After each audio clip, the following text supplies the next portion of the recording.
देखिए, मैं कहना चाहूंगा ये सिर्फ जोश में नहीं, ये पूरे होशो हवास में भारतीय जनता पार्टी की सरकारों ने निरंतर जो कार्य किया और श्री नरेंद्र मोदी जी के मार्गदर्शन में गुजरात में विकास, जन कल्याण, गुजराती अस्मिता और उन सब से ऊपर मोदी जी की अपार लोकप्रियता के कारण यह हमें सफलता मिली और संगठन ने भी इसमें बहुत जबरदस्त काम किया। मैं एक उदाहरण बात कहना चाहता हूं कि प्रधानमंत्री बनने के बाद, मोदी जी के बाद 2017 का जो चुनाव था गुजरात का, वो असहज स्थिति का चुनाव था। पाटीदार आंदोलन के कारण एक अलग प्रकार की सामाजिक राजनीतिक स्थिति थी, जीएसटी की परिस्थिति थी। ये पहली बार सहज चुनाव था, यानी जिसमें कोई ऐसा असहज करने वाला मुद्दा नहीं था। तो सहज रूप से गुजरात की जनता की मनोभाव की जो अभिव्यक्ति थी वो इसमें दिखाई पड़ती है। मैं आपको और सहज करने वाली कुछ तस्वीरें दिखाना चाहती हूं। उनकी बात, वो आपके जो वर्कर्स हैं जिन्होंने ग्राउंड पर काम किया है, उनकी बात भी आप तक पहुंचाना चाहती हूं। सुधांशु जी जरा सुनिए।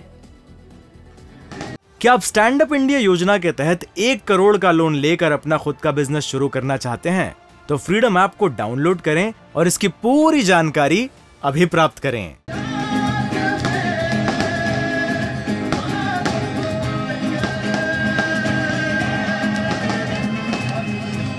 इस वक्त ये गुजरात बीजेपी मुख्यालय की तस्वीरें हैं। यहाँ पर गुजरात बीजेपी के कार्यकर्ता जश्न मना रहे हैं बैंड के संग, और ये यूथ विद नमो की टीम है जो इस वक्त पूरी तरह से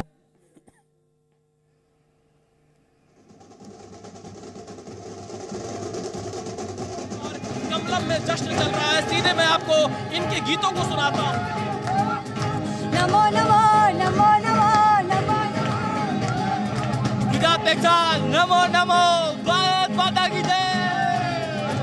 यहाँ पर नमो नमो और भारत माता की जय के साथ में जो बीजेपी के तमाम कार्यकर्ता हैं, जो इनकी नमो टीम है, वो यहाँ पर जश्न मनाती हुई दिखाई दे रही। आदित्य, सबसे बड़ा आंकड़ा, गुजरात में बीजेपी अपना ही रिकॉर्ड तोड़ते हुए इस समय दिखाई दे रही है। तो जाहिर तौर पर इनके चेहरों पर जश्न दिखाई दे रहा है। और ये तस्वीरें वो नमो टीम की है जो पूरे गुजरात में अपने अंदाज में चुनाव प्रचार कर रही है।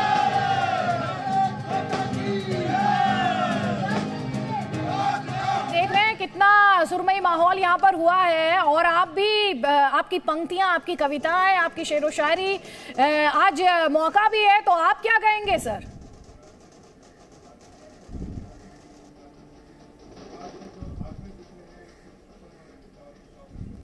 सुधांशु जी, मेरी आवाज आप तक पहुंच रही है? अच्छा, जी जी, आवाज नहीं आ रही थी, अब आप बताइए क्या जी क्या मैं कह रही हूँ, यहाँ पर हम देख रहे हैं अहमदाबाद में तो सब कुछ सुरमई हो गया है, वहां पर हम गुलाल भी देख रहे हैं। आप आज हमारे साथ हैं तो आपके पास पंक्तियां भी हैं, आपके पास शब्द भी है, आपके पास वाक्पटुता भी है, आप क्या गाएंगे? देखिए, गुजरात की धरती से जो परिवर्तन का संदेश आया है यह इसलिए महत्वपूर्ण है क्योंकि यही वो धरती है जहां से महात्मा गांधी जी निकले थे, जिन्होंने स्वतंत्रता आंदोलन का नेतृत्व किया, जहां सरदार पटेल निकले जिन्होंने पूरे एक भारत की रचना की, और यहां से स्वतंत्र भारत के सर्वाधिक लोकप्रिय प्रधानमंत्री और यदि 21वीं सदी में गुजरात की धरती के सबसे बड़े गुजराती अस्मिता के प्रतीक मोदी जी निकले हैं। तो मैं कहना चाहूंगा पूरे देश के लिए एक संदेश दिया है गुजरात ने कि अरुण गगन पर महाप्रगति का अब ये मंगल गान उठा, करवट बदला अंगड़ाई ली सोया हिंदुस्तान उठा। तो 21वीं सदी में एक नया स्वरूप लेने के लिए गुजरात की धरती से उठा। और यह बात मैं अदिति जी ऐसे ही नहीं कह रहा हूं, सोमनाथ के मंदिर की शुरुआत स्वतंत्रता के बाद गुजरात से हुई थी। और आज आप देख लीजिए, केदारनाथ, काशी विश्वनाथ, महाकाल और अयोध्या में भगवान राम के भव्य मंदिर तक ये वही दिख रहा है जिसका सूत्रपात सरदार पटेल ने किया था। उसको विराट रूप में ले जाने का काम मोदी जी कर रहे हैं। और गुजरात जी, इस वक्त बड़ी खबर मिल रही है हिमाचल प्रदेश से। खबर यह है कि 4 जो है वो निर्दलीय उम्मीदवार वहां जीत की तरफ बढ़ रहे हैं।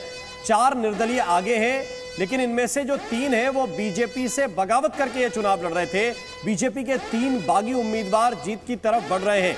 रुझानों में बीजेपी जो है वो 34 सीटों पर आगे है। और ये तस्वीरें इस वक्त आपके सामने, ये तस्वीर जो इस वक्त आपको दिखा रहे हैं, बीजेपी के नेता इस वक्त मुख्यमंत्री जयराम ठाकुर के आवास पर पहुंचना शुरू हो गए हैं। ये तस्वीर जो आपको दिखा रहे हैं, 34 सीटों पर कुल मिलाकर बीजेपी आगे है, 30 पर कांग्रेस आगे है, 4 पर जो निर्दलीय आगे हैं, उन 4 सीटों को अगर आप देखेंगे तो 3 सीटें ऐसी हैं जहां पर बीजेपी से बगावत करने वाले जो कैंडिडेट हैं वो आगे चल रहे हैं।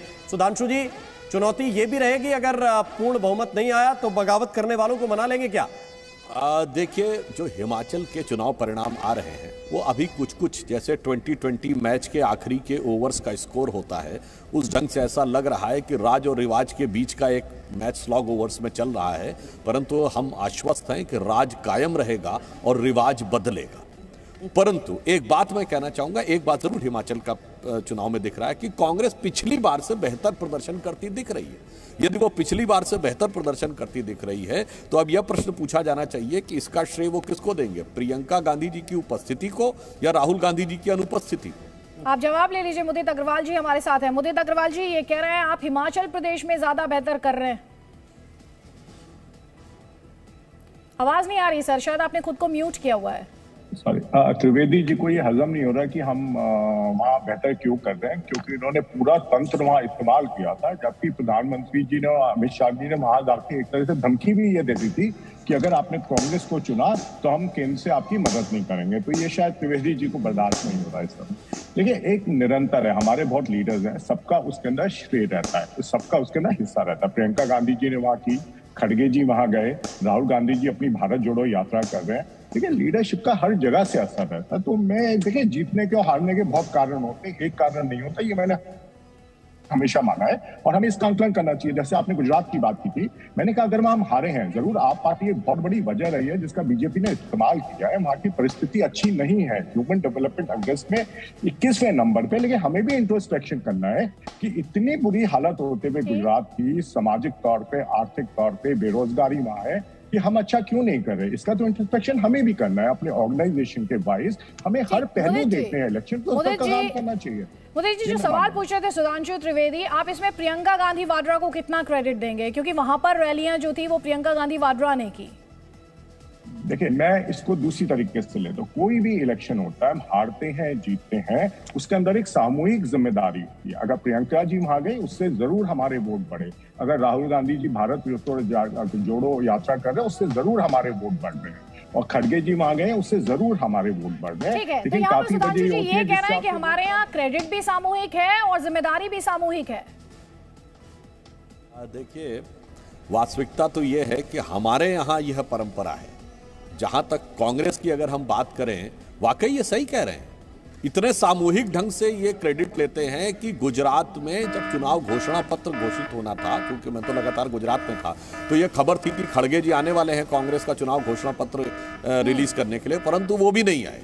तो मतलब, और राहुल गांधी जी आए एक सभा में और वो भी पता नहीं क्या आदिवासी बोल के चले गए और बाकी कोई आया नहीं। इनके राष्ट्रीय अध्यक्ष चुनाव घोषणा पत्र तक नहीं करने आए। तो मतलब सामूहिक रूप से यह निर्णय था कि हमें चुनाव का मैदान छोड़कर ही खड़े रहना है। तो मानी हुई बात है। तो जो मैं तो कह रहा हूं कि बगैर लड़े हुए अगर इनको 22-23 सीटें प्राप्त होती हुई दिख रही हैं तो यह कांग्रेस पार्टी के लिए एक उपलब्धि है, क्योंकि चुनाव लड़ के लोग पाते तो बगैर लड़े हुए पा रहे हैं। मुदित अग्रवाल जी ये कह रहे हैं कि ये तो आप बिना चुनाव लड़े जीत यहां पर दर्ज कर रहे हैं, क्योंकि आपके जो टॉप लीडर्स थे उन्होंने तो गुजरात से दूरी बनाई। देखिए, चीज क्या है, देखिए डेमोक्रेसी में एक बात सच्चाई है, जो जीता वो सिकंदर, जो जीत जाता है फिर जो कहता है लोग उसी की बात मानते हैं। लेकिन ऐसे इलेक्शन नहीं होते। इलेक्शन हारने जीतने की बहुत वजह होती है, उसकी बारीकी में जाना चाहिए। जैसे मैंने आपको बुलाया, गुजरात का सामाजिक देख लें आप इसका उसका फाइनेंशियल स्टेटस देख लें, सब में बहुत बुरा हाल है। बेरोजगारी चरम सीमा पे है, ओपीएस स्कीम वहां मिल नहीं रही है, लोगों को जो फार्मर्स हैं उसके अंदर डिस्ट्रेस है। लेकिन तब भी अगर बीजेपी जीत रही है तो उसके कारणों का विश्लेषण करना चाहिए। ठीक, आप विश्लेषण की बात कर रहे हैं और काफी हद तक जिम्मेदारी आप आम आदमी पार्टी पर डाल रहे हैं। संजीव जी ये कह रहे थे थोड़ी देर पहले, कांग्रेस पार्टी कह रही है कि बीजेपी ने आम आदमी पार्टी को उतार दिया ताकि कांग्रेस पार्टी को डेंट किया जा सके और इसीलिए बीजेपी के सामने कोई ऑल्टरनेटिव उभर कर नहीं आ पाया। क्या आप स्टैंड अप इंडिया योजना के तहत 1 करोड़ का लोन लेकर अपना खुद का बिजनेस शुरू करना चाहते हैं? तो फ्रीडम ऐप को डाउनलोड करें और इसकी पूरी जानकारी अभी प्राप्त करें।